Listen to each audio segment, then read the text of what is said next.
नमस्कार, जय हिंद, वंदे मातरम। दोस्तों, आप सभी का बहुत बहुत स्वागत है आपके अपने यूट्यूब परिवार राजस्थान क्लासेस पर। आइए दोस्तों, आज अपन टॉपिक वाइज शुरू करते हैं क्लास को। और देखिए, आज दोस्तों मैंने आपके लिए जो टॉपिक लिया है, भारत का भूगोल जो है टॉपिक लिया है, जियोग्राफी टॉपिक लिया है दोस्तों। तो आपसे दोस्तों देखिएगा, पहले तो अनुमति चाहिए कि आपके लिए अब शुरुआत से सुबह सुबह 9 बजे क्या ये टॉपिक वाइज इंडिया जीके शुरू कर दें। अगर आपकी इच्छा हो तो दोस्तों मैं आपको पहली आज की वीडियो, आज की क्लास दे रहा हूं। अगर आपकी इच्छा है कि अब आप जो है आज के बाद आगे जो है टॉपिक वाइज पढ़ना पसंद करेंगे तो बिल्कुल बताइएगा दोस्तों कमेंट सेक्शन में, ताकि मैं आपके लिए ये जो है टॉपिक वाइज क्लासेज लेकर आ सकूं इंडिया जीके की। अगर आप चाहते हैं कि सर केवल और केवल मॉडल पेपर ही पढ़ेंगे तो बिल्कुल वो भी बताइएगा, जरूर मुझे भी पता चले कि कौन कितना जो है क्या पढ़ना चाहते हैं ना। तो देखिए दोस्तों, आज अति महत्वपूर्ण 35 से 40 क्वेश्चन पढ़ने वाले, अपन 50 तो नहीं होंगे, ठीक है। तो यहाँ पर एडवांस भी पढ़ने वाले, और आप एक बार इस क्लास को कंप्लीट देखेंगे तभी पता चलेगा कि अपना जो है भूगोल के जो है किस प्रकार के प्रश्न अपने एग्जाम में पूछे जाते हैं। तो चलिए दोस्तों, बिना टाइम वेस्ट किए आज की क्लास को अपन स्टार्ट करते हैं। पहला प्रश्न, आज के प्रश्न देखिए, काफी प्रश्न आपको आ रहे हैं और काफी ऐसे प्रश्न भी है जो कि आपके लिए नए होने वाले हैं, ठीक है, ये तो सभी को पता ही है। तो देखिए दोस्तों, भारत की उत्तर से दक्षिण की लंबाई जो है वो कितनी है, क्या पूछा जा रहा है, उत्तर से दक्षिण की, उत्तर से दक्षिण, ठीक है। तो इससे बीच में जो है ना कुल कितनी लंबाई है दोस्तों, ये आपसे पूछा जा रहा है। तो 3214 है, या फिर जो है, या फिर 1933, 2933, या 3333, या फिर 3425 है। तो देखिए दोस्तों, ये जो है ना, ये लंबाई जो है ना कुल, ये है आपकी 3214। कितनी है, 3214। ये चीज़ आप जरूर से जरूर ध्यान रखिएगा, ठीक है। ये वाली लंबाई देखिए दोस्तों, ये है ना उत्तर से दक्षिण वाली, ठीक है। अगर पूछा जाए कि भाई पूर्व से पश्चिम वाली कितनी है, तो दोस्तों ये चीज़ भी जरूर ध्यान रखिएगा, ये चीज़ भी जरूर ध्यान रखिएगा, 2933 किलोमीटर, ठीक है, 2933 जो है किलोमीटर है, ठीक है। तो दोनों चीज़ें आपकी क्लियर हो गई। आगे बढ़ते हैं और अगले प्रश्न की बात करें तो अगला प्रश्न आता है, चंबल नदी निम्न में से किस राज्य में नहीं बहती। देखिए दोस्तों, आज के प्रश्न जो है ना बड़े अच्छे क्वेश्चन होने वाले हैं। लास्ट तक आप बने रहेंगे तो बिल्कुल आप 35 में से मुझे ऐसा लगता है कि आप 30 तो कर ही पाएंगे। अगर ऐसा लगता है आपको तो लास्ट तक बने रहना है। तो देखिए, चंबल नदी निम्न में से किस राज्य में नहीं बहती। जैसा कि ऑप्शन है, उत्तर प्रदेश है, मध्य प्रदेश भी है, राजस्थान भी है, गुजरात भी है। दोस्तों देखिए, राजस्थान और मध्य प्रदेश की बात करें तो 252 किलोमीटर की ये सीमा बनाती है। कितनी, 252 किलोमीटर की सीमा बनाती है, ठीक है। और उत्तर प्रदेश में ये जाके यमुना में मिल जाती है। तो क्लियर सी बात यह है कि राजस्थान उत्तर प्रदेश से आती है, राजस्थान में होती हुई ये उत्तर प्रदेश की ओर जाती है। तो सिंपल सी बात यह है कि गुजरात में ये नदी नहीं जाती। समझ रहे हैं ना मेरी बात को। चलिए, तो दोस्तों देखिए, चंबल नदी के बारे में बात करें तो राजस्थान की कामधेनु कहते हैं इसे नित्यवाही नदी कहते हैं। क्या, नित्यवाही नदी कहते हैं, इसे चरणवती नदी भी कहते हैं दोस्तों, ठीक है। तो ये चंबल नदी जो बिल्कुल प्राचीन नदी है, इसका प्राचीन नाम जो था वो चरणवती था, ठीक है। एक ही गार्ड से गुजरने वाली ये नदी है दोस्तों, ठीक है। सर्वाधिक मिट्टी का अवनाली का अपरदन करने वाली यही नदी है। सर्वाधिक बीहड़ और कंदरें भी इसी नदी में मिलती है, ठीक है ना। ये चीजें मैं आपको कई बार क्लियर करा चुका हूं दोस्तों। अगला प्रश्न आपकी स्क्रीन पे 103 नंबर में पूछा क्या जा रहा है, जरा ध्यान देंगे प्यारे लाडो। देखिए, अंडमान व निकोबार द्वीप समूह को मिलाकर भारत की कुल तटीय रेखा की लंबाई कितनी है। देखिएगा कि अंडमान व निकोबार द्वीप समूह को मिलाकर भारत की कुल तटीय रेखा की जो लंबाई है ना वो कितनी है, ऐसा प्रश्न किया जा रहा है। तो देखिए, यहाँ पे आपको एवरेज, मतलब एवरेज के रूप में भी पूछा जा सकता है, ठीक है, मतलब कि लगभग ऐसा। तो 5517 तो होगा नहीं, ठीक है, 7517 हो ही जाएगा दोस्तों। कैसे, देखिए 7516.60 है कि नहीं है दोस्तों, ये इतनी तो लंबाई है। फिर है जो ये इस प्रकार से आपको लगभग, जैसे कि आपको पूछा जाता ना कभी कभी कि भारत के कुल क्षेत्रफल का राजस्थान कितना है, कभी कभी 11% पूछा जाता है, कभी कभी 10.61% पूछा जाता है। तो इस प्रकार से वो एक ही बात हो जाती है, जैसे कि लगभग उसके एवरेज से पूछा जाता है। तो यहाँ पे बी ऑप्शन सभी का राइट आंसर हो जाएगा। अब दोस्तों मैं आपसे पूछूं कि भाई जो थल सीमा की कुल लंबाई है भारत के, ठीक है, भारत की बात कर रहे हैं तो भारत के थल सीमा की कुल लंबाई की बात करें तो 15,200 किलोमीटर दोस्तों। कितनी है, 15,200 किलोमीटर है। याद रखिएगा दोस्तों, बहुत इंपॉर्टेंट क्वेश्चन है ये। अगला प्रश्न आता है, सरहिंद नहर किस नदी पर स्थित है, जल्दी बताइएगा आंसर। देखिए दोस्तों, मैं आपको काफी जो है एडवांस बताकर आपके लिए थोड़ा सा ज्ञान और बढ़ाने की कोशिश करता हूं, है ना। वैसे पसंद आए तो लाइक वाइक कर लेना, बाकी लास्ट तक बने रहना। बस यही है कि काफ़ी भाई बने स्टार्ट से देखते हैं, एक दो क्वेश्चन में थोड़ा सा गड़बड़ लगता है कि ये तो आप गलत बता रहे। देखिए लास्ट तक बने रहो ना, जो भी चीज़ें हैं क्लियर करवाता हूँ सारी की सारी, है ना। तो देखिए सरहिंद नहर किस नदी पर स्थित है? जैसा कि सतलुज नदी होगा, रावी नदी होगा, व्यास नदी होगा, या फिर उपरोक्त में से कोई नहीं। सरहिंद नहर की बात करें तो दोस्तों सरहिंद नहर आपकी सतलुज नदी पर बनी हुई है। कहां पर है? सतलुज नदी पर यह सरहिंद नहर बनी हुई है, ठीक है। अब देखिए दोस्तों ये सरहिंद नहर कहां पर है? तो मेरे लाल लो, ये पंजाब में। कहां पर है? पंजाब में। अच्छा क्वेश्चन है दोस्तों, याद कर लेना इस क्वेश्चन को, बहुत ही इंपॉर्टेंट क्वेश्चन है, ठीक है। और दोस्तों इस नहर का जो है ना पानी कहां से, इसी सतलुज नदी से उपयोग में लिया जाता है, ठीक है। आगे बढ़ते हैं दोस्तों और अगले प्रश्न की बात करेंगे। अगला प्रश्न आपकी स्क्रीन पे आता है इस प्रकार से, मैकमोहन रेखा जो है वो कौन सी है? देखिए दोस्तों अगर बात करें मैकमोहन रेखा की, तो मैकमोहन रेखा जो है वो कौन सी है इनमें से? देखिए भारत और पाक की सीमा को मैकमोहन रेखा कहते हैं क्या? भारत और पाक की चीन की सीमा को, या फिर पाकिस्तान और अफगानिस्तान की सीमा को कहते हैं, या फिर जो है भारत अफगानिस्तान, या फिर सभी तो होगा नहीं। तो देखिए दोस्तों मैकमोहन रेखा सभी भाई बहनों का राइट आंसर होगा। सर ये तो जो हम सभी जानते हैं, भारत और चीन की जो है रेखा को मैकमोहन रेखा कहा जाता है, ठीक है। लेकिन दोस्तों अगर बात करें कि भी रेड क्लिफ रेखा, तो दोस्तों रेड क्लिफ रेखा की अपन बात करें ना, रेड क्लिफ रेखा की, तो ये भारत और पाकिस्तान से लगती है। भारत और पाक से जो लगने वाली सीमा है वो रेड क्लिफ रेखा है, जो कि राजस्थान से सर्वाधिक लगती है, ठीक है। तो आगे बढ़े दोस्तों और अगर हम बात करें ना को मैकमोहन जो रेखा है ना, ये कब से निर्धारित की गई थी? तो 1914 से निर्धारित की थी दोस्तों। ये चीज भी आप जरूर से जरूर ध्यान रखिए। नेक्स्ट क्वेश्चन आता है कि सिल्वी कल्चर से आपका क्या संबंध है? दोस्तों देखिए सिल्वी कल्चर के संबंध क्या है, सिल्वी कल्चर से क्या संबंध होता है? जैसे कि अपन अगर पढ़ते हैं सिल्वी कल्चर, तो इसमें किसका अध्ययन करते हैं अपन, है ना, किसका अध्ययन करते हैं? जैसा कि देखिए दोस्तों वन विकास जो है राइट आंसर होगा आपका। यहाँ पे दोस्तों आपको वन विकास या संवर्धन का भी ऑप्शन मिल सकता है, वन संवर्धन का भी ऑप्शन मिल सकता है। पेन सही नहीं चल रही, आप सुनिएगा मैं जैसे बोल रहा हूँ, ठीक है। कोशिश कर लेता हूं एक बार।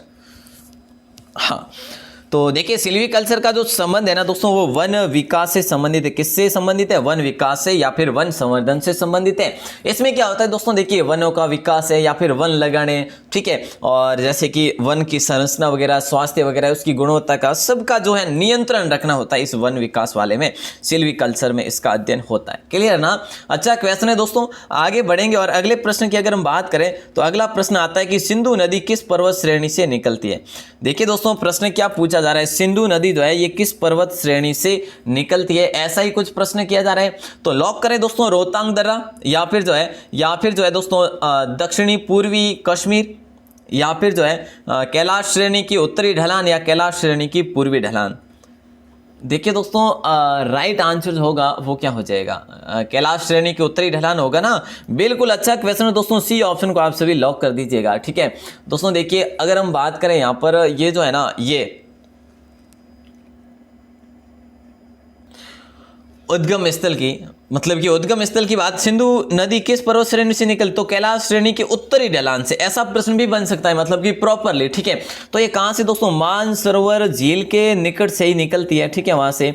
अब ये देखिए दोस्तों तिब्बत से निकलती हुई, तिब्बत से होती हुई भारत में प्रवेश करती है, फिर जो है कहां जाती है, पाकिस्तान की ओर चली जाती है। नेक्स्ट क्वेश्चन आपकी स्क्रीन पे ऐसे प्रश्न आपको देखने को मिल ही जाएंगे। तो देखिए दोस्तों यहाँ पर प्रश्न क्या पूछा जा रहा है, और मैं आपसे दोस्तों एक प्रश्न कर लेता हूं अभी से। रोहतांग जो दर्रा है ना, ये कहां पर है, इसके बारे में आपको जो है बताना होगा, बाहर आके कमेंट सेक्शन में बताना है। वो दोस्तों बाद में ये क्वेश्चन कर लूंगा, ठीक है।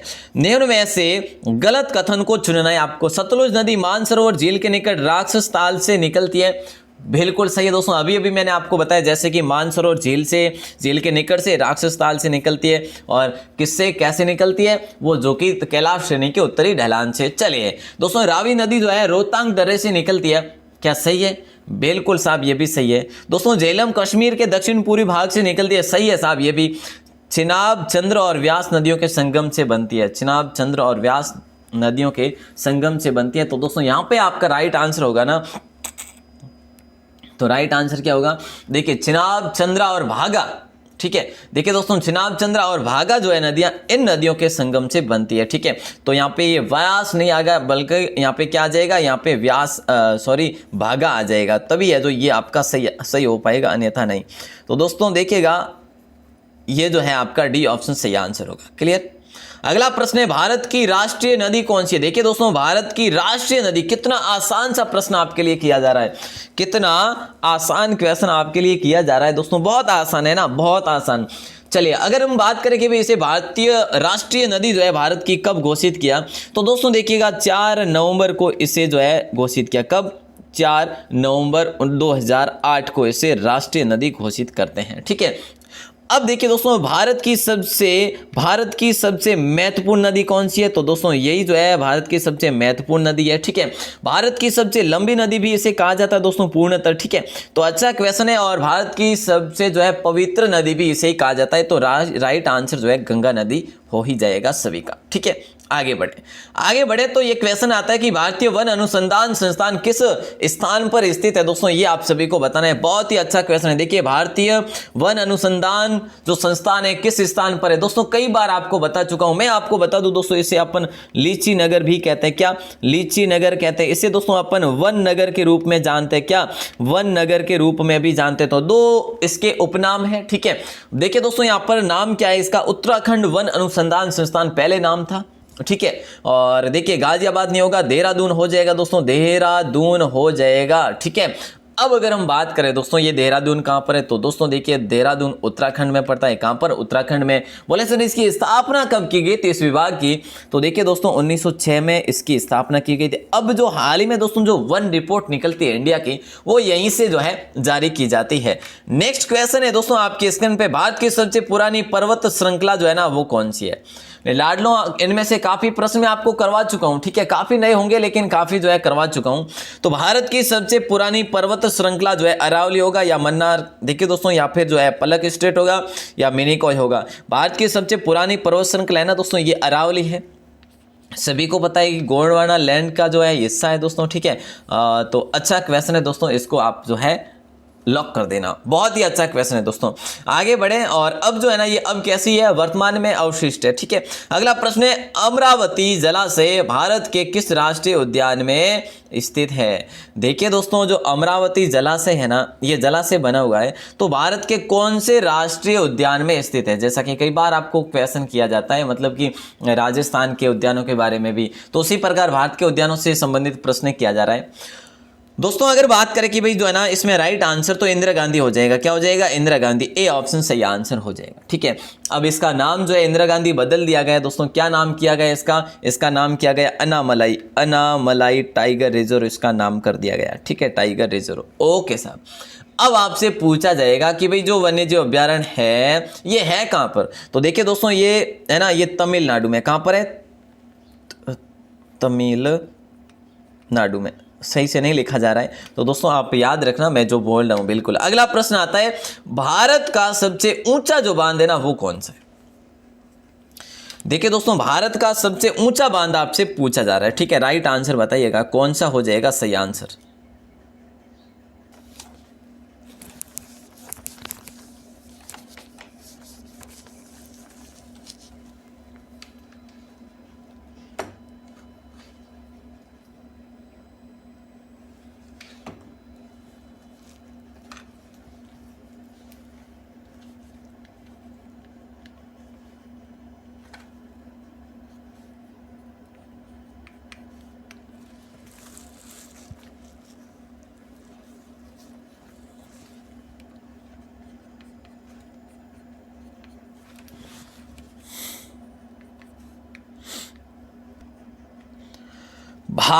भारत का सबसे ऊंचा बांध, तो देखिए दोस्तों टिहरी बांध हो जाएगा राइट आंसर, ठीक है। बी ऑप्शन को लॉक कीजिएगा। बोले सर ये टिहरी बांध जो है कौन सी नदी पर बना हुआ है, तो देखिए दोस्तों ये टिहरी बांध जो है ना ये आपका भागीरथी नदी पर बना हुआ है। तो बोले सर ये भागीरथी नदी पर बना हुआ तो है, लेकिन कौन से राज्य में? तो दोस्तों उत्तराखंड राज्य में बना हुआ है। कहां पर बना हुआ है? उत्तराखंड राज्य में बना हुआ है। टिहरी बांध ये कि भारत का सबसे ऊंचा बांध माना जाता है। आइए दोस्तों अगले प्रश्न की ओर बढ़े। तो अगला प्रश्न आता है आपकी स्क्रीन पे, मेटूर प्रपात जो है किस नदी पर बना हुआ है? आइएगा जल्दी आंसर दीजिए। मेटूर जलप्रपात जो है कौन सी नदी पर बना हुआ है? बोले सर ये जो नदी तो हम सभी को पता नहीं है, लेकिन जो है ये तमिलनाडु में जरूर है। ओके साहब, तमिलनाडु में, ठीक है साहब, तमिलनाडु को लॉक करेंगे। लेकिन दोस्तों ये ना ये कावेरी पर बना हुआ है। कहां पर? मेटूर जलप्रपात कावेरी नदी पर बना हुआ है, तमिलनाडु के अंतर्गत आता है। अच्छा दोस्तों, एक तमिलनाडु में थल इयार जलप्रपात भी है जो कि प्रसिद्ध है, थल इयार जलप्रपात, ठीक है। तो ये दोस्तों कहां पर है? ये भी आपका तमिलनाडु में ही है, ठीक है। तो दोनों प्रपात कहां पे? मेटूर और थलियार, तमिलनाडु में। अगला प्रश्न आता है, तमिलनाडु का जयकोदम जो है ना ये निम्नलिखित में से किस खनिज के लिए प्रसिद्ध है? देखिए दोस्तों ये क्वेश्चन बहुत ही अच्छा है कि तमिलनाडु का जो जयकोदम गांव है या फिर कस्बा है किसके लिए प्रसिद्ध है? राइट आंसर हर भाई हर बहन का जाएगा लिग्नाइट के साथ, लिग्नाइट के साथ जाएगा राइट आंसर। दोस्तों अगर हम बात करें यहीं पर बात करें कि भाई जो जयकोदम है ना ये कौन से जिले के अंतर्गत आता है? तो दोस्तों अरियालूर जिले के अंतर्गत ये जयकोदम जो है ये कस्बा आता है अरियालूर जिले में, ठीक है ना। ये चीज भी याद रखेंगे। अगला प्रश्न आता है कि जोंगसोंग चोटी जो है किस राज्य में स्थित है? तो देखिए दोस्तों जोंगसोंग चोटी की बात करें तो ये जो है ना इसकी सबसे पहले तो अपन ऊंचाई की बात करते हैं, ठीक है। क्या इसकी ऊंचाई क्या है दोस्तों? ये चीज जरूर ध्यान रखना है आपको। इसकी ऊंचाई जो है ना इसकी ऊंचाई है 7462 मीटर जो है लगभग, ठीक है ना। तो इसको आप ध्यान रखेंगे। अब दूसरी बात है कि कौन से राज्य में? तो दोस्तों सिक्किम में है। कहां पे? सिक्किम में है। ध्यान रखना, इंपॉर्टेंट क्वेश्चन है। और दोस्तों इस चोटी को भी विश्व की ऊंची चोटियों में, ऊंचे पर्वतों में शामिल किया गया, मतलब कि लगभग 57 से 58वां जो है ना ये पर्वत है, इतनी जो है बड़ी छोटी है ना। चलिए देखिए दोस्तों ये क्वेश्चन नदियों से संबंधित और हर भाई हर बहन का सही आंसर होना चाहिए। एक बार अगर ध्यान देते ना तो ये क्वेश्चन बहुत अच्छा है दोस्तों। क्या? बहुत ही अच्छा क्वेश्चन है मेरे लालों, राइट आंसर बताइएगा। बहुत अच्छा क्वेश्चन है, बिल्कुल। नदियों को उनकी लंबाई के अनुसार घटते क्रम में व्यवस्थित करना है। जैसा कि दोस्तों सबसे लंबी कौन सी है, उसके बाद कौन सी है, उसके बाद कौन सी और उसके बाद कौन सी, इस प्रकार से समझ रहे हैं ना मेरी बात को। तो सबसे पहले तो अपन बात करते हैं सिंधु नदी की। तो दोस्तों सिंधु नदी जो है कितनी है, कुल कितनी है दोस्तों? कौन कौन बताएंगे सिंधु नदी जो है कुल कितनी है? तो देखिए दोस्तों सिंधु नदी जो है ना ये 3610 किलोमीटर, कितनी है? 3610। बोले सर ब्रह्मपुत्र कितनी है? फिर दोस्तों ब्रह्मपुत्र की बात करें तो ये 2900 जो किलोमीटर है, कितनी है? 2900 किलोमीटर है, ठीक है। अगर दोस्तों बात करें गंगा की तो आप सभी को पता है कि भाई गंगा जो है ना ये 2500 और 2525 किलोमीटर, थोड़ा सा सही नहीं लिखा जा रहा, 2525 किलोमीटर है दोस्तों। अगर बात करें कि भाई जो गोदावरी है ये तो दोस्तों 1465 किलोमीटर ही है गोदावरी। तो अब सीधी सी बात है कि राइट आंसर आप सभी का ए ऑप्शन हो जाएगा 1 2 3 4, मतलब कि सबसे बड़ी सिंधु हो जाएगी, उसके बाद ब्रह्मपुत्र, उसके बाद गंगा और उसके बाद गोदावरी। आइए दोस्तों अगला प्रश्न देखेंगे, पुलिकट झील किस राज्य में स्थित है? हर भाई हर बहन का राइट आंसर था ए ऑप्शन, बहुत बढ़िया, अच्छा था। अब अगला प्रश्न है नंबर 118, पुलिकट। देखिए दोस्तों क्या पूछा जा रहा है आपसे, पुलिकट झील जो है किस राज्य में स्थित है? बोले सर ये तो खारे पानी की झील वही है क्या? जी हाँ बिल्कुल खारे पानी की झील है दोस्तों। मैं आपको कई बार बता चुका हूं ये खारे पानी की झील है। पुलिकट झील तमिलनाडु और आंध्र प्रदेश दोनों में इसका फैलाव है, तो लॉक करेंगे सी ऑप्शन के साथ जाएगा सही आंसर, बहुत बढ़िया। अगला प्रश्न आता है, अगला प्रश्न क्या आता है दोस्तों? देखिए दोस्तों अगला प्रश्न ये आता है आपकी स्क्रीन पे कि भारत के किन 2 राज्यों में थोरियम पर्याप्त मात्रा में पाया जाता है? एक बार अगर ध्यान देते इस प्रश्न पे तो बहुत ही अच्छा प्रश्न। भारत के किन 2 राज्यों में थोरियम पर्याप्त मात्रा में पाया जाता है? केरल व आंध्र प्रदेश में, और केरल व तमिलनाडु में, या फिर केरल व राजस्थान, या केरल व उड़ीसा। तो दोस्तों अपन लॉक करेंगे कौन से ऑप्शन को? सी ऑप्शन को लॉक करेंगे। मोस्ट इंपोर्टेंट क्वेश्चन है दोस्तों, है ना, मोस्ट इंपोर्टेंट क्वेश्चन है, सी ऑप्शन को लॉक कीजिएगा। चलिए आगे बढ़ते हैं। और दोस्तों अगर बात करें यहाँ पर जो है ना ये केरल और राजस्थान है ना, ये देखिए ये जो है ना इसमें यहाँ पर जो है ना 3,60,000 टन का जो है यहाँ पर भंडार मिले। और दोस्तों बात करें कि भाई विश्व के कुल कितने प्रतिशत जो है भारत अकेला जो है थोरियम का उत्पादन करता है? तो मेरे दोस्तों ये 25% केवल जो है अकेला उत्पादन करता है ये भारत, ठीक है ना। अगला प्रश्न आता है कि निम्न में से भारत में कौन सा स्थान केसर के उत्पादन के लिए प्रसिद्ध है। एक बार ध्यानपूर्वक पढ़िएगा, ये क्वेश्चन बहुत अच्छा है कि निम्न में से भारत में कौन सा स्थान केसर उत्पादन के लिए प्रसिद्ध है। बोले सर यहाँ पे तो राइट आंसर सी ऑप्शन हो जाएगा, जम्मू कश्मीर। ओके साहब, जम्मू कश्मीर को अपन लॉक करते हैं। लेकिन दोस्तों ये चीज याद रखना को, ये जो केसर है ना, ये केसर मतलब अपनी गुणवत्ता, अपने रंग और स्वाद के लिए विश्व भर में प्रसिद्ध है। और है ना, ये यहाँ पर दोस्तों अधिकतर खेती की जाती है पंपोर नामक क्षेत्र में। ठीक है, ध्यान रखना। अच्छा क्वेश्चन है। अगला प्रश्न है, छो लामू झील किस राज्य में स्थित है। बोले सर ये क्वेश्चन तो बहुत ही अच्छा है कि छो लामू जो झील है कौन से राज्य में स्थित है। और बोले सर ये हमें ये तो पता है कि भाई जो है ये कहां पर है, बिल्कुल पता है आप सभी को कि भाई सिक्किम में। काफी भाई मैंने बी ऑप्शन बता रहे, नहीं होगा साहब, सिक्किम हो जाएगा राइट आंसर, डी ऑप्शन के साथ जाएगा। ठीक है दोस्तों, जैसा कि मैंने आपको पहले भी कभी बताया होगा कि तीस्ता नदी का जो उद्गम स्थान होता है ना, तीस्ता नदी का, उसका उद्गम यहीं से छो लामू झील से ही होता है। अच्छा क्वेश्चन है। और दोस्तों ये जो है ना, ये सिक्किम की उत्तरी सिक्किम की सबसे बड़ी जो है ये झील है, याद रखना। अच्छा क्वेश्चन है, आगे बढ़ेंगे और अगले प्रश्न की बात करें तो आंध्र प्रदेश की कौन सी पर्वत चोटी सबसे ऊंची पर्वत चोटी है। बोले सर राजस्थान की पूछ लेते। हाँ भाई साहब, राजस्थान की तो आपको पता है ना राजस्थान की तो, कि भाई राजस्थान का आपको पूछा जाएगा तो आप गुरु शिखर कर लेंगे कि अपन किस ओर जाएंगे, अपन जाएंगे सिरोही की ओर, सिरोही में माउंट आबू में जाएंगे, फिर अपन गुरु शिखर पहुंचेंगे। गुरु शिखर की कुल दोस्तों 1722 मीटर ऊंचाई है। ठीक है साहब, ये भी है।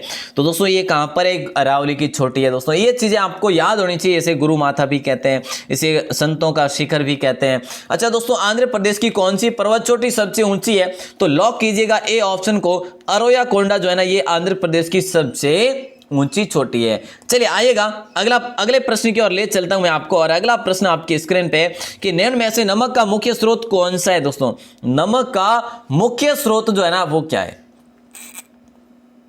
तो सिंपल सी बात है दोस्तों, यहाँ पे राइट आंसर क्या होगा, निम्न में से नमक का मुख्य स्रोत जो है ना वो कौन सा है, सबसे मुख्य स्रोत।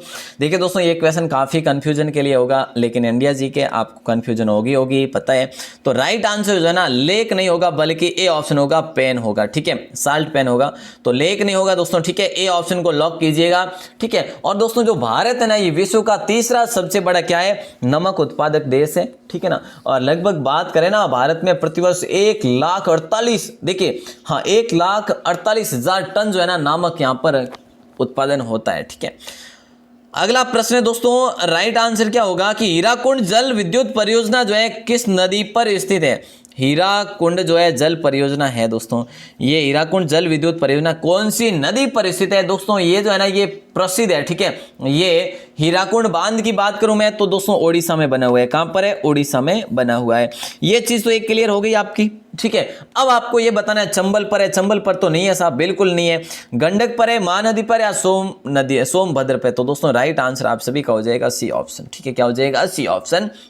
दोस्तों अगर हम बात करें इसके निर्माण की, तो निर्माण के बारे में आपको बता दूं 1948 में इसका निर्माण शुरू हुआ था। ठीक है, और ये बनकर कब तैयार हो गया था, 1957 तक ये बनकर तैयार हो गया था। तो कुल मिला के इसको 11 साल जो है लगे थे बनने में।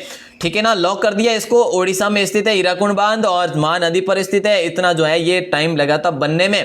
अगला प्रश्न है बहुत ही आसान, कल ही बताया था आपको, जोजिला जो दर्रा है ये कौन से राज्य या फिर केंद्र शासित प्रदेश में, या फिर केंद्र शासित प्रदेश में। तो दोस्तों जल्दी से आंसर बताइएगा, बहुत ही वेरी वेरी इंपॉर्टेंट क्वेश्चन। देखिए जोजिला दर्रा दोस्तों ए ऑप्शन लॉक करिएगा, जम्मू कश्मीर में स्थित है। ठीक है, आगे बढ़े दोस्तों। अगर हम बात करें कि भाई ये जो कहां पर किसके पास में, तो दोस्तों कल ही बताया आपको मैंने, सोनमर्ग के पास में। कहां पर है, सोनमर्ग के पास में। ये जो दर्रा है ना दोस्तों, ये लद्दाख को कश्मीर से जोड़ता है। ठीक है, लद्दाख और कश्मीर को जोड़ता है आपस में, लद्दाख और कश्मीर को आपस में जोड़ता है ये वाला दर्रा। बहुत ही इंपॉर्टेंट क्वेश्चन है दोस्तों। और ये जो दर्रा, ये जो है ना यहाँ पर दोस्तों जो ऊंचाई है ना 35 और 28 किलोमीटर जो मीटर की ऊंचाई है, कुल कितनी, 35 और 28 मीटर की कुल ऊंचाई है वहां पर उस स्थान पे। अगला प्रश्न आता है 126, ध्यान देंगे जरा कि भारत की पहली स्टील फैक्ट्री निम्न में से किस स्थान पर स्थापित की गई, ऐसा प्रश्न आपसे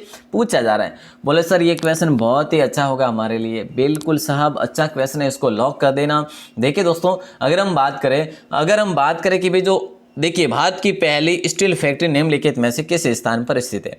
तो राइट आंसर दोस्तों बर्नपुर हो जाएगा। मैंने आपको दोस्तों बताया होगा कि इसके जो निर्माण की बात करें दोस्तों, यहां पर पहले तो क्या किया गया था, ठीक है, क्या किया गया था, लोह जो है ना, लोह उत्पादन केंद्र की स्थापना की गई थी। ठीक है, क्या की गई थी? लोह उत्पादन केंद्र की स्थापना की गई थी, जो कि दोस्तों 1870 में की गई थी। ठीक है, किसके द्वारा?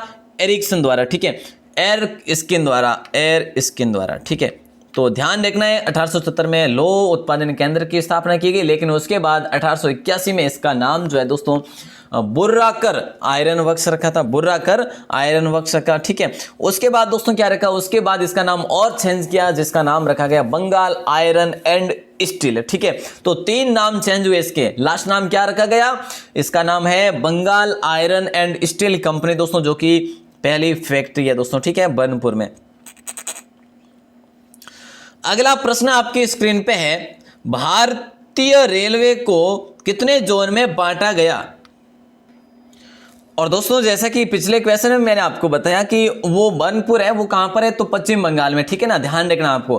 भारतीय रेलवे को कितने जोन में बांटा गया है? तो दोस्तों सभी को राइट आंसर आना चाहिए कि 17 सर 17 हो जाएगा। चलिए साहब 17 हो जाएगा। ठीक है दोस्तों, अगर बात करें ना, ये विश्व का चौथा बड़ा जो प्लेटफॉर्म है, कौन सा? विश्व का चौथा बड़ा प्लेटफॉर्म है, मतलब कि रेलवे नेटवर्क है ये। ठीक है ना दोस्तों, याद रखना है। अगर बात करें भारतीय रेलवे की स्थापना की बात करें, तो भारतीय रेलवे की स्थापना दोस्तों 8 मई 1845 में की गई थी सर्वप्रथम। ठीक है ना, ये चीज भी आप ध्यान रखेंगे, मोस्ट इंपोर्टेंट क्वेश्चन था। अब अपन आगे बढ़ेंगे। आएगा दोस्तों, भारत में किस राज्य द्वारा रबड़ का उत्पादन सबसे अधिक किया जाता है? मोस्ट क्वेश्चन, जरा ध्यान देंगे। देखिए दोस्तों, भारत में किस राज्य द्वारा रबड़ का जो उत्पादन किया जाता है सबसे अधिक किया जाता है? तो असम होगा, केरल होगा, तमिलनाडु होगा या फिर कर्नाटक होगा। सिंपल सी बात है दोस्तों, जो भी राज्य है ना, इनमें से जो भी राज्य केवल और केवल 90% भारत को अकेला जो है ना 90% अकेला देता है ये इसका उत्पादन करके। ठीक है, तो राइट आंसर की बात करें तो दोस्तों सभी का राइट आंसर हो जाएगा केरल। कितना देता है? केवल 90% अकेला है जो उत्पादन करता है रबड़ का। ठीक है, चलिए साहब अगला प्रश्न, पवन ऊर्जा तकनीक केंद्र, कई बार बता चुका हूं दोस्तों, ये कहां पर स्थापित किया गया? देखिए दोस्तों, स्थापना की बात करेंगे अपन। ठीक है, स्थापना की बात करेंगे। देखिए दोस्तों, अगर हम बात करें पवन ऊर्जा तकनीक केंद्र किस स्थान पर है, तो सभी का राइट आंसर चेन्नई हो जाएगा। चलिए साहब चेन्नई हो जाएगा। चेन्नई दोस्तों कहां पर है? हर भाई हर बहन को पता होना चाहिए, तो जो है तमिलनाडु में है ही है साहब। ओके साहब, अगर हम बात करें कि भाई इसकी स्थापना कब की गई, तो 1998-99 में इसकी स्थापना की गई। ठीक है, तो ये चीजें ध्यान रखेंगे, मोस्ट इंपोर्टेंट क्वेश्चन है। अब अपन आगे बढ़ेंगे और अगले प्रश्न को देखेंगे। नंबर 30, देखिए भारत का पहला बहुउद्देशीय नदी घाटी जो प्रोजेक्ट है या परियोजना है जो लॉन्च किया गया, कब लॉन्च किया गया? देखिए दोस्तों, पहले तो ये बता दूं आपको, ये बहुउद्देशीय नदी घाटी परियोजना, और ये जो पहली है ना, ये है दोस्तों दामोदर घाटी। क्या? दामोदर घाटी नदी परियोजना। क्लियर? अब आपको ये बताना है कि कब इसको स्थापित किया गया, मतलब कि स्वतंत्र भारत की पहला जो है ना ये प्रोजेक्ट था। कैसा?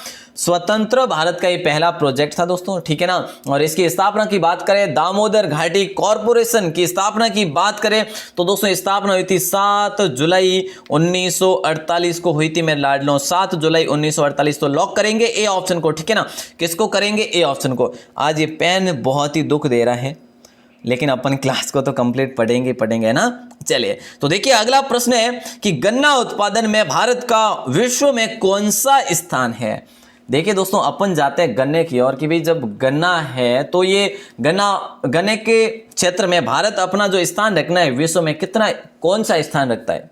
तो मेरे लाडलो राइट आंसर कर लीजिएगा बी ऑप्शन। इससे बड़ा कौन है फिर दोस्तों?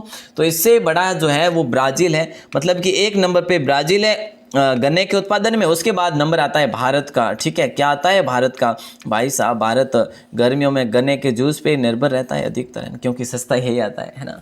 चलिए, तो आगे बढ़े दोस्तों, अगले प्रश्न की बात करें, लेकिन उससे पहले याद रखना ब्राजील है, भारत है, उसके बाद नंबर आता है चीन का दोस्तों। ठीक है, उसके बाद मैं आपसे बात करूं तो थाईलैंड का नंबर आता है, थाईलैंड का। ठीक है, उसके बाद जो है ये पाकिस्तान। ओके साहब, आगे बढ़े। अब अगले प्रश्न को देखते हैं। अगला प्रश्न है, हिंदुस्तान शिपयार्ड लिमिटेड निम्नलिखित में से किस स्थान पर स्थित है? ऐसा प्रश्न आपसे पूछा जा रहा है दोस्तों। देखिए क्वेश्चन बड़ा अच्छा है। हिंदुस्तान शिपयार्ड लिमिटेड निम्नलिखित में से किस स्थान पर स्थित है? तो देखिए कोची नहीं होगा, मुंबई भी नहीं होगा, विशाखापट्टनम हो जाएगा दोस्तों। क्या? विशाखापट्टनम हो जाएगा। सी ऑप्शन को लॉक कीजिएगा। आप बोलेंगे सर इसकी स्थापना भी तो बता दो। चलिए साहब इसकी स्थापना बता देते हैं। 21 जून 1941 को इसकी स्थापना की गई। दोस्तों वर्ष को याद रखना है, डेट को मत रखो, लेकिन वर्ष को याद जरूर रखना है क्योंकि कई बार आपको वर्ष के बारे में पूछा जाता है। तो विशाखापट्टनम दोस्तों ये कहां पर है? आंध्र प्रदेश में है ना, वही है ना, बिल्कुल याद रखना है। आगे बढ़ेंगे और अगले प्रश्न की बात करें। भारत सरकार ने पहली राष्ट्रीय वन नीति कब जारी की? ये क्वेश्चन आपका है, आपको समर्पित होगा भाई साहब। ये ऐसी बात है कि अगर छप गया ना अपने पेपर में फिर तो बल्ले बल्ले हो जाएगी, मतलब कि ऐसे प्रश्न ही छपेंगे। बिल्कुल साहब। अगला प्रश्न क्या पूछा जा रहा है कि भारत सरकार ने पहली राष्ट्रीय वन नीति कब जो है जारी की थी? सिंपल सी बात है, 1948 नहीं होगा दोस्तों, 1952 ही हो जाएगा, 1952 हो जाएगा। ठीक है, 1952 में जारी की थी। ठीक है, परंतु ये जो है ना दोस्तों देखिए शुरुआत जो है ना इन्होंने कब कर ली थी? शुरुआत भारत में ब्रिटिश सरकार ने कर ली थी मेरे लाडलो, लेकिन आप बोलेंगे सर कब? तो दोस्तों 1894 में कर ली थी, 94। ठीक है, तो याद रखना भारत सरकार ने पहली राष्ट्र जो वन नीति है स्वतंत्रता के बाद 1952 में की, लेकिन ब्रिटिश सरकार ने की थी 1894 में। ऐसा प्रश्न बने ना तो बिल्कुल अच्छा क्वेश्चन है। अब देखिए दोस्तों जो ब्रिटिश सरकार ने बनाई थी उसमें क्या किया, भारतीयों ने क्या किया, अपन ने क्या किया, कुछ संशोधन किया और संशोधन करके 1952 में हमने जो है इसको स्थापित किया। अब उसके बाद एक और संशोधन हुआ 1988 में दोस्तों। कब हुआ? 1988 में एक और संशोधन होता है। तो ये चीजें भी आपको ध्यान रखना बहुत बहुत जरूरी है। लास्ट क्वेश्चन है बस, आपका टाइम भी थोड़ा सा ज्यादा हो गया दोस्तों, 30 मिनट हो गए, 34 क्वेश्चन। चलिए कोई बात नहीं, अच्छी सी जानकारी हुई आज तो देखिए दोस्तों प्रश्न क्या है आपसे, आपके लिए क्या प्रश्न किया जा रहा है कि भाई जो निम्नलिखित में से किस नदी को छत्तीसगढ़ की जीवन रेखा कहते हैं? कौन सी नदी को छत्तीसगढ़ की जीवन रेखा कहते हैं? तो मेरे लाडलों छत्तीसगढ़ की जीवन रेखा कहा जाता है शिवनाथ को, महानदी को, रिहंद को या फिर सोन को। सिंपल सी बात है दोस्तों, महानदी हो जाएगा। महानदी को छत्तीसगढ़ की जीवन रेखा भी कहते हैं। ठीक है ना, अच्छा क्वेश्चन है दोस्तों। अब देखिए महानदी की बात करें कि भाई महानदी का उद्गम कहां से होता है? तो दोस्तों उद्गम छत्तीसगढ़ से ही होता है। बोले सर छत्तीसगढ़ में कहां से, हमें तो ये बताओ। चलिए साहब इसका उद्गम छत्तीसगढ़ के सिहावा क्षेत्र से होता है। ठीक है, सिहावा क्षेत्र से होता है। अच्छा दोस्तों अगर हम बात करें इस नदी की कुल लंबाई की तो ज्यादा नहीं है, लगभग 858 किलोमीटर। और दोस्तों देखिए नदियों की जो मैंने आपको आज लंबाई बताई ना, इसमें अलग अलग लंबाई भी हो सकती है, फिक्स नहीं है, लेकिन अलग अलग देखिए दोस्तों अब अलग अलग बुक में अलग अलग लंबाई दी होती है। ठीक है, लेकिन मैंने जो आपको बताई है ये बिल्कुल जो है ऑथेंटिक है। ठीक है ना।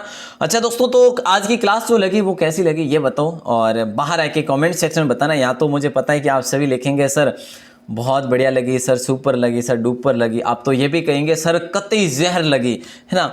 तो दोस्तों देखिए क्लास तो बड़ी अच्छी लगी होगी आपको, क्योंकि आज अपने बहुत ही अच्छे क्वेश्चन पढ़े। अब आप चाहते हैं कि भाई भूगोल के प्रश्न अपन डेली इसी प्रकार पढ़ें। भूगोल मतलब कि जैसे कि टॉपिक वाइज, भूगोल तो कंप्लीट कर लेंगे पहले ही। टॉपिक वाइज पढ़ने के लिए कौन कौन इच्छुक है भाई बहन टॉपिक वाइज? तो दोस्तों मुझे जरूर बताइएगा। पहले तो अपन भूगोल को कंप्लीट करेंगे, उसके बाद अपने इतिहास को कंप्लीट करेंगे। इतिहास में भी वही पढ़ेंगे जो आपके एग्जाम की दृष्टि से महत्वपूर्ण है, क्योंकि वनपाल वनरक्ष में ज्यादा दोस्तों भूगोल आएगी, पारिस्थितिकी तंत्र है, पर्यावरण है, विज्ञान है, ऐसे प्रश्न आएंगे, मैं वो बता दूंगा आपको। हिस्ट्री जो है ज्यादा नहीं पूछी जाएगी। ठीक है, बिल्कुल। तो चलिए दोस्तों टॉपिक वाइज कौन कौन पसंद करते हैं क्लास को, तो वे जरूर बाहर आके कमेंट सेक्शन में जरूर लिखें। आज का प्रश्न दोस्तों देखिए, रोहतांग जो दर्रा है वो कहां पर है? रोहतांग दर्रा ये कहां पर है दोस्तों, ये आपको बताना है। ठीक है, मैंने आपको क्वेश्चन भी किया था, अब मुझे याद भी है कि रोहतांग जो दर्रा है कौन से राज्य में या फिर कौन से केंद्र शासित प्रदेश में स्थित है, ये बताना होगा। और दोस्तों क्लास कैसी लगी जरूर बताएं, आपके दोस्तों के साथ शेयर जरूर करें दोस्तों क्लास को, क्योंकि देखिए क्लास में इतनी सारी मेहनत लगती है कि पूछो ही मत, है ना, कि पूछो ही मत। ठीक है, तो बिल्कुल दोस्तों आप सभी का बहुत बहुत आभार, बहुत बहुत धन्यवाद। सुबह आपकी 9 बजे क्लास होती है दोस्तों इसी टाइम। ठीक है, उसके बाद 6 बजे शाम को दोस्तों क्लास होती है। उसके बाद दोस्तों रात्रि 8:40 पर क्लास होती है। तो कोई भाई बहन पहली बार जुड़े ना, उनके लिए टाइम टेबल है। ठीक है, चलिए बहुत बहुत धन्यवाद। जय हिंद, वंदे मातरम।